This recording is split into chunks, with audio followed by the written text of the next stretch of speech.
Good afternoon, 8th grade. Hope you guys are doing well. Let's talk about history. We are doing 8.3 today. We're going to finish that up and then get started on 8.4. So, hope you guys are having an awesome day. Wish I could be with you, but we'll do this today. I have just a few slides for you. What you should have open right now is class notes. We're going to take some notes today and learn about some kind of crazy stuff that happened between the Americans and the French. Okay, number one. Actually, I'm going to have Mrs. Ross pause this. You can answer this in your class notes, and then we'll talk about it after. All right, number one. What did they think of the French Revolution? Okay, Federalists, that was like Alexander Hamilton yesterday in the rap, they said we should stay out of the war. We don't need to get involved in every revolution that takes place. This one is extremely bloody. We don't need to be a part of it. Republicans like Thomas Jefferson, though, they said, the French helped us out. They supported us. We should do the same. Remember Lafayette, all that kind of stuff. Okay? So, lots of tension in the country at this time between those two political parties. Okay, number two. The official stance of America was neutrality. They wanted to stay out of the war. They didn't take a side. But if you remember from yesterday's lesson, they did want to continue trading with both Britain and France. That's going to lead to some problems, as you read about on page 296. Okay, so basically, the England and France, neither of them are really okay with this going on. And so the British, especially, are not okay with it. They do something called impressment, okay? Different from how you normally think of this word impress. I don't know if you've ever heard of this word before, but impressment in this situation, in this context, means that they would actually, the British, would actually capture Americans from merchant ships and force them to become sailors and fighters for the British Navy. As you can imagine, this is going to cause a lot of tension. We'll talk about that later. And the Jade Treaty, okay? We're going to get into that. So let's move on. Okay, what's America to do? England and France are seizing American ships and impressing them. Now, why would the French be angry that the United States is staying neutral? Well, you guys know that from yesterday's lesson and from what we've talked about. The French would be angry because the United States got so much help from the French during the American Revolution. So the French are kind of upset about this. They think they should be getting help from the U.S. because they helped them out. So, Britain. Let's focus on them for a moment. Like I said in the bell ringer, take a look at that picture on the bottom. The guy in the red jacket, that's the British. He is holding up a gun of some sort to the sailor. That's an American sailor with his hands up in the air on the yellow pants. And basically what just happened is that the British just completely took over this American ship, and they are forcing all those people there to serve in the British Navy. Okay. Not good, okay? Definitely that's a problem. People are upset about it. So basically what happens is that they still want to keep peace, okay? Now something like this could easily cause a war. You may have read this in your textbook, but someone who was really a big proponent of keeping the peace was Alexander Hamilton. Remember, Hamilton is all about the money. He's the treasurer, or the what's the word for it? He's head of the Department of the Treasury, okay? So he wants to maintain good relationships with Great Britain because the vast majority of the trade that takes place between foreign nations happens with Great Britain. So having a good relationship with Great Britain is really important for the U.S. economically. So he really encourages George Washington to keep the peace. So George Washington sends over a guy called John Jay. You should remember that name from our DBQ. And John Jay successfully avoids war. But I'm going to read through these things. I want you to see if you think that this is a good, successful treaty. Okay, first point. This is what was agreed upon. The United States would pay back debts to British merchants. They owed them a lot of money. Okay, that's one. Number two, British would pay for the ships seized and leave the Northwest Territory and stop aiding Native Americans. Okay, that's what we had learned about yesterday.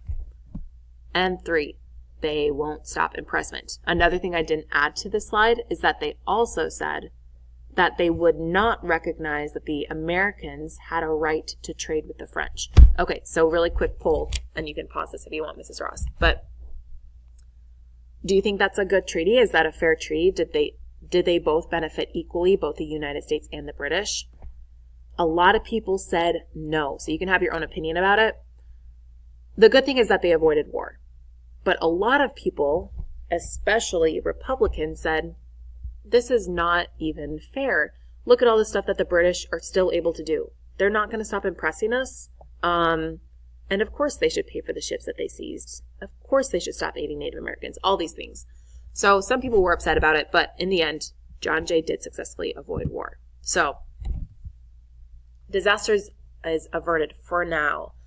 Meanwhile, back in the United States, Washington resigns or he steps down from being president after his second term. And he sets that precedent that all future presidents will follow for quite a long time, that they should only serve 2 terms. And there are a few things that you should kind of take away from Washington's presidency. We all know he's a great person. People respected him then. They respect him now as a great president. I want you to take a look at page 297 and just take like a couple of minutes to write down a few things. Okay, number 1. I want you to scan through that page and find the 2 pieces of advice that he gave in his farewell address. So you'll write that down. The second thing you should write down is the 4 major accomplishments. Okay, 4 major accomplishments of his time in office. So Mrs. Ross can pause this. Write those things down, please. All right, let's talk about it. So the first 2 warnings that he gave, number 1, be careful of political parties. Be careful of division. He really wanted the country to be united, okay? Number 2, don't be so caught up in what's going on in Europe. He really wanted the United States to be dedicated to building up their country, not getting distracted by things that were going on in Britain and France and other European countries, okay? Last thing, his accomplishments. So I'm reading these directly from the textbook on page 297. Number 1, the United States now had a functioning federal government. That's a really big deal, okay? Remember before the Constitution, before he became president, the Articles of Confederation, there was hardly a federal government that existed. So this is a major thing. By the time he's out of office, that federal government is really functioning well. It has enough power, but not too much power. Okay, number 2, the economy was improving. That's much thanks to Alexander Hamilton. Remember his plan to get the nation out of debt? That's really going well. Number 3, Washington had avoided war. Again, a lot of people kind of were upset by the Jay Treaty, but it did successfully stay out of war when they could have easily entered another war, and that would not have been good for the country at this point.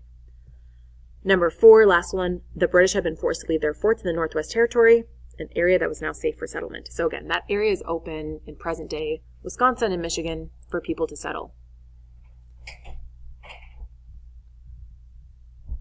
Okay, sorry, I just was interrupted. I have no idea what I was saying before this. So I think we're good to move on from this slide, though. Yes, Adams becomes president, John Adams. So here we go. He gets hit with a pretty big issue right away in his presidency. What you should do now is I want you to go to OneNote and find this article right here. It should be in handouts, called the XYZ Affair. It's really short, okay? What I want you to do is you read it. I just want you to write some annotations on the side. No amount, but just what you think is necessary for you to help yourself understand. At the bottom, I want you to answer the question, what was the XYZ affair? In your own words, summarize it as best as you can. Like what was the result of it?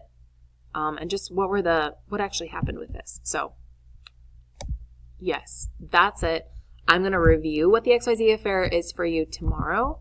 And the last thing you should do at the end of class is in your notes somewhere, open up a new page in class notes, create a newspaper headline about the XYZ affair. So if you lived back in those days and you were writing an article about this event, what would be the headline that you would have? Okay, so it should be short, but attention grabbing. And I think that's it, okay? So I'm going to pause this video and stop it. Have an awesome day, guys. Mrs. Ross will just guide you through the rest of class today.